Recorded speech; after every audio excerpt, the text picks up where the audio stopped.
Dourados tinha muitas pessoas assim interessantes, notáveis na sua área, né? Porque, como disse, Dourados nunca teve caipira, matuto.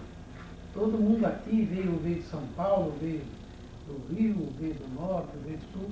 Enfim, eram pessoas vividas, quer dizer, que praticamente conheciam a vida nos outros lugares e sabiam o que era bom e o que era ruim, como se defender. E entre essas pessoas havia um preto velho chamado Viação. Era alto, magro e tinha 3 dedos da mão direita decepados. Então, quando a gente perguntava para ele o que era aquilo, ele dizia: isso aqui foi para defender a pátria. E então ele era veterano da Guerra do Paraguai. Ele disse para nós, contava para as crianças, as histórias das batalhas, da tomada de Tororó, contava do Duque de Caxias, que não chamava ninguém soldado tal, mas falava companheiros brasileiros. A soldadesca adorava o Duque de Caxias.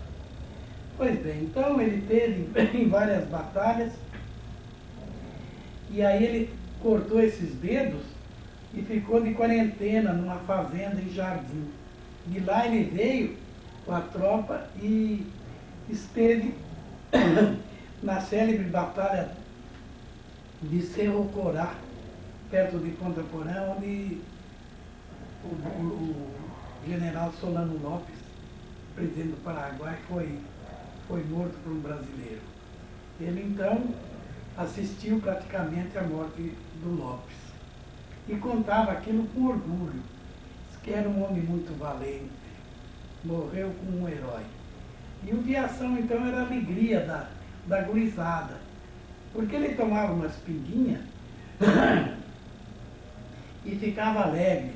Então imitava a onça, imitava o urubu da carniça, imitava o uivo do lobo, contava do saci que rondava a casa dele.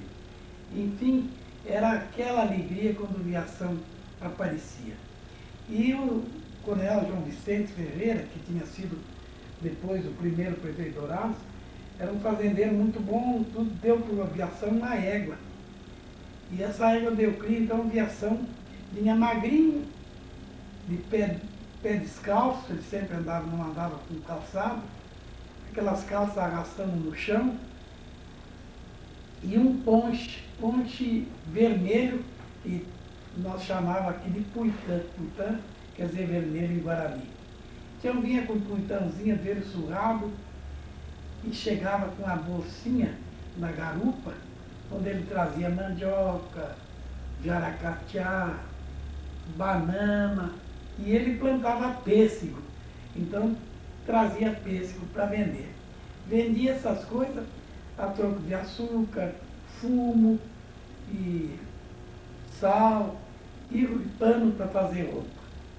Todo mundo queria bem o Viação. Era a alegria da família. Todo mundo chamava ele para almoçar, para comer, e o Viação era querido de todos. O cabelo dele bem grudinhadinho e já meio branqueando. Então ele falava: que idade você tem, Viação? Olha, negro quando pinta é 3 vezes 30, quer dizer, 90 anos. E assim ele foi vivendo e foi, por assim dizer, transmitindo àquela criançada um sentimento de amor ao Brasil. Então ele contava que nos outros lugares que ele viu, nunca viu um lugar tão lindo como este, aquelas matas enormes. E o rancho dele era perto do Jaguapiú, ali onde hoje é a lagoa, da colônia estadual Itaporã. Ele tinha lá o rancho dele bem no meio da mata, peroba, bem alta ali. Ali você chegava no rancho dele, ele era anigado com uma terena, uma índia terena. Velhinha também. Mas ali no rancho dele tinha um pilão onde ele socava o arroz. Ele era especialista em fazer farinha de beiju, quer dizer, uma farinha de milho que ele torrava, ficava aqueles beiju grandes. Ele trazia e vendia. E também tinha uma plantação de batata, mandioca, banana ouro. Era o único lugar aqui que tinha banana ouro. Era uma banana parecida a banana maçã, só que era menor. E doce, que era uma beleza, banana ouro. E ele vendia as mudas. E o Viação também, ele era pobre, ele vendia muda de erva. Erva, ele arrancava no cativeiro a muda, enraizada, e vendia o pessoal que plantava erva. Que erva era a grande riqueza aqui de Dourados. E uma vez veio uma lei da Companhia Mato, que era a tirana dessa região, proibindo a venda de comercialização com muda de erva. E pegaram o Viação e prenderam, porque ele estava vendendo. A cidade em peso se levantou e arrancou o Viação da cadeia, e o habilitado da companhia sumiu de medo de ser também linchado. O Viação veio chorando, alegre, e continuou a vida dele naquela mesma rotina de sempre, sempre distribuindo alegria e sempre falando bem do Brasil, da pátria, enfim. Um belo dia, o Viação chegou numa casa, tomou uns traguinhos e tudo, e no sair caiu morto. Morreu o Viação. E sepultaram ele, foi velado na igreja, e sepultaram ele lá no cemitério, perto do Cruzeiro. E lá perto do Cruzeiro, então, tinha uma cruz feita de aroeira, escrito gravado assim cortado a coisa, o nome Viação e a data da morte dele. Passaram-se os tempos, eu estava estudando, quando cheguei me contaram essa triste história. E eu gostava muito do Viação, fui no cemitério visitar o túmulo dele e acender umas velas para o nego velho. Tudo bem. Passados uns tempos, aquela cruz sempre estava ali, aquela enorme cruz de aroeira, mostrando o lugar onde o Viação dormia. E veio um prefeito aqui, renovando o cemitério. E o que fez? Arrancou todos aqueles túmulos e colocou as ossadas naquele fosso comum. E entre os que foram para lá, foi também o Viação. Quando eu soube daquilo, me revoltei. E fui com a Neuza lá olhar. Ficamos revoltados, aí nós fomos perguntar por que tinha feito aquilo. Porque não tinha direito à sepultura, que eles, enfim, trouxeram uma dessas leis absurdas, mostrando que ele não tinha direito por estirar.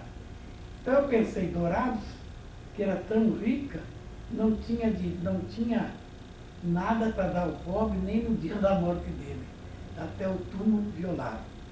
E eu e minha senhora combinamos e doamos 4 hectares hoje lá no Parque da Nação e escrituramos a prefeitura para que fosse ali feito um cemitério de pobre. Só podiam ser sepultados ali os indigentes, aqueles que não tinham ninguém por eles. Com uma condição, não podiam ser exumados. Ali não podia ser feito mausoléu nem túmulo de luxo. Era cemitério para os pobres. Cemitério Nossa Senhora de Fátima. Foi o nome que nós damos. Pois bem, isso foi na década de 40. Não, na década de 60. Pois vocês acreditam que até hoje a prefeitura, eu mandei medir, isolei, vocês acreditam que a prefeitura até hoje não fez nada, não inaugurou, porque os compromissos eram esses. Ninguém podia pagar nada, tinha que fazer um templo para culto ecumênico, quer dizer, toda a religião chegava ali, fazia o seu culto, e ninguém podia exumar ninguém, porque os túmulos eram perpétuos até o fim do mundo. Esses 4 hectares, agora esse ano passado, a doutora Lóia, vice-prefeita, veio pedir a metade para uma fundação da igreja luterana, que queriam fazer um orfanato, não é orfanato, um patronato para educar menores, etc. Então lá eles estão construindo, eu concordei que doassem 2 hectares, a metade da área. Isso, esse cemitério, essa área, nós doamos em homenagem ao Nego Velho em Ação. Que Deus tenha a sua alma entre os justos.